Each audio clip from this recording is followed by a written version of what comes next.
आइए जानते हैं आज की कुछ प्रमुख अंतर्राष्ट्रीय खबरों को। पहले एक नजर आज के हेडलाइंस पर। पूर्व ऑस्ट्रेलियाई क्रिकेटर डीन जोन्स का मुंबई में दिल का दौरा पड़ने से निधन। कांग्रेस नेता सलमान खुर्शीद तक जांच की आंच, गवाह का मजिस्ट्रेट के सामने बयान दर्ज। कृषि बिल के खिलाफ पंजाब में किसानों ने शुरू किया रेल रोको आंदोलन, 14 ट्रेनें कैंसिल। केंद्रीय मंत्री सुरेश अंगड़ी का कोरोना से निधन, आज सरकारी कार्यालयों में झुका रहेगा ध्वज। राफेल स्क्वाड्रन की पहली महिला फाइटर पायलट बनी शिवांगी। विकास दुबे के 24 बीघा जमीन पर पुलिस अभी तक नहीं कर पाई कब्जा। नॉर्थ कोरिया के सैनिकों ने साउथ कोरिया नागरिक को समुद्र में गोली मारकर जलाया, शव, तनाव बढ़ा।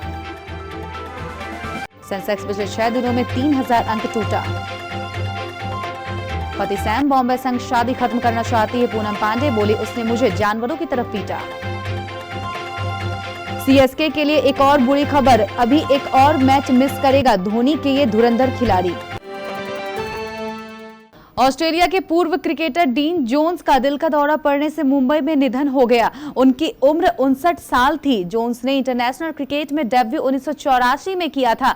उन्होंने अपने करियर में कुल 52 टेस्ट और 164 वनडे इंटरनेशनल मैच खेले। जोन्स अपनी कमेंट्री के लिए बहुत ही मशहूर रहे हैं। उनके निधन की खबर से क्रिकेट जगत शन रह गया है। निधन के समय वह मुंबई में ही थे और इंडियन प्रीमियर लीग के 13वें सीजन के ब्रॉडकास्ट से जुड़े हुए थे। जोन्स के निधन पर तमाम दिग्गज क्रिकेटरों ने शोक जताया है। इस साल के फरवरी में उत्तर पूर्व दिल्ली में फैले दंगों में कांग्रेस नेता और पूर्व केंद्रीय मंत्री सलमान खुर्शीद तक जांच की आंच पहुंच गई है। मामले में एक संरक्षित गवाह ने मजिस्ट्रेट के सामने अपना बयान दर्ज करवाया है कि सलमान खुर्शीद ने भड़काऊ भाषण दिए थे, जिसके बाद से हिंसा फैली है। इस गवाह का बयान धारा 164 के तहत दर्ज किया गया है। पुलिस का दावा है कि संरक्षित गवाह दंगों की साजिशकर्ताओं की कोर टीम में शामिल था। खुर्शीद के अलावा मशहूर वकील प्रशांत भूषण, सीपीएम नेता वृंदा करात का भी नाम कुछ अपराधियों ने भड़काऊ भाषण देने के लिए लिया है।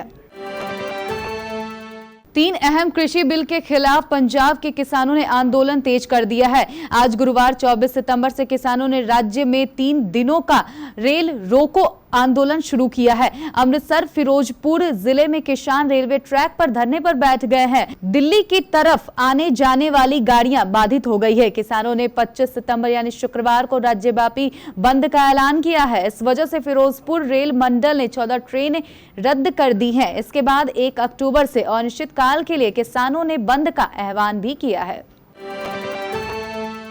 केंद्रीय रेल राज्य मंत्री सुरेश अंगड़ी का निधन हो गया है। 65 वर्षीय अंगड़ी पिछले दिनों कोरोना वायरस से संक्रमित हुए थे और दिल्ली के एम्स अस्पताल में उनका इलाज चल रहा था। सुरेश अंगड़ी ने 11 सितंबर को ट्वीट कर कोरोना से संक्रमित होने की सूचना दी थी। आज उनका दिल्ली में ही अंतिम संस्कार हो सकता है।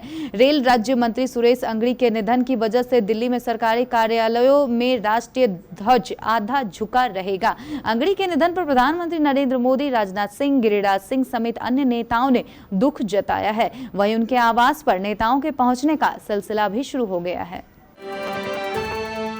वाराणसी में पली बढ़ी और बीएचयू से एनसीसी करने के बाद शिवांगी भारतीय वायुसेना की राफेल स्क्वाड्रन की पहली महिला पायलट बन गई है। शिवांगी सिंह पहले MiG-21 उड़ा चुकी हैं और अब राफेल के 17 गोल्डन एरो स्क्वाड्रन टीम में शामिल हो सकती है। अंबाला एयरफोर्स स्टेशन में शिवांगी को इसकी ट्रेनिंग भी दी जा रही है। शिवांगी भारतीय वायुसेना में 2017 में शामिल हुई थी। वह विंग कमांडर अभिनंदन के साथ भी काम कर चुकी हैं।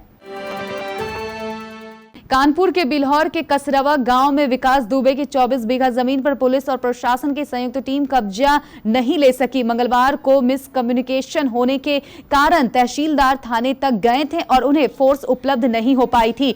वहीं बुधवार को बैठक होने के कारण सभी प्रशासनिक अधिकारी शहर की तरफ आ गए, जिस कारण कोई कार्रवाई नहीं हो सकी। इसके बाद आज भी कब्जा नहीं हो सका था। तहसीलदार अवनीश कुमार ने बताया कि मामले में जल्द ही कार्रवाई की जाएगी। उन्होंने कहा कि पुलिस अधिकारियों से फोर्स को लेकर बात हो चुकी है, तुरंत जमीन पर कब्जा लेने की प्रक्रिया अमल में लाई जाएगी।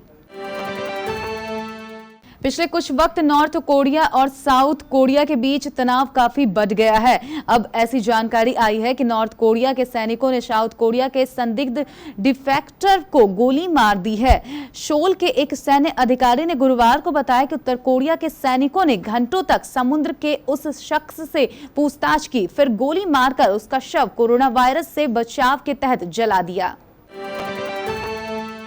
भारतीय शेयर बाजार में इस हफ्ते लगातार गिरावट रही। पिछले 6 दिनों से शेयरों की बिकाबली जारी है। कोरोना वायरस संक्रमण का मामला बढ़ने से दोबारा लॉकडाउन होने और अमेरिकी राहत पैकेज को लेकर अनिश्चितता के कारण निवेशक परेशान है। सेंसेक्स आज 1106 अंक यानी 2.94% टूटकर 36,557.45 रुपए पर ट्रेड कर रहा है। पिछले 6 कारोबारी सेशन में सेंसेक्स करीब 3,000 अंक गिर चुका है। इन 6 दिनों में निवेशकों के 10 लाख करोड़ रुपए बह गए हैं। एक्ट्रेस पूनम पांडे ने पति सैम बॉम्बे के खिलाफ शिकायत दर्ज कराने के बाद अपनी चुप्पी तोड़ी है। पूनम ने कहा कि सैम के साथ उनका रिश्ता सही नहीं रहा, लेकिन उन्हें उम्मीद थी कि शादी करने से चीजें बदल जाएंगी, मगर ऐसा नहीं हुआ। अब पूनम ने सैम के पास कभी नहीं लौटने का फैसला लिया है। पूनम पांडे ने बताया कि गोवा में क्या हुआ था। उन्होंने कहा कि सैम और मेरे बीच बहस हुई थी, जिसके बाद उसने मुझे पीटना शुरू कर दिया। उसने मेरा गला दबाने की कोशिश की, ऐसा लगा कि मैं मरने वाली हूँ। उसने मेरे चेहरे में पंच मारा, मेरे बालों को खींचा और बेड के कोने में मेरे सिर को पटक दिया। उसने मेरे साथ मारपीट की। किसी तरह मैं उनके चंगुल से आजाद हुई। इसके बाद होटल स्टाफ ने पुलिस को कॉल किया, जो उसे गिरफ्तार कर ले गए।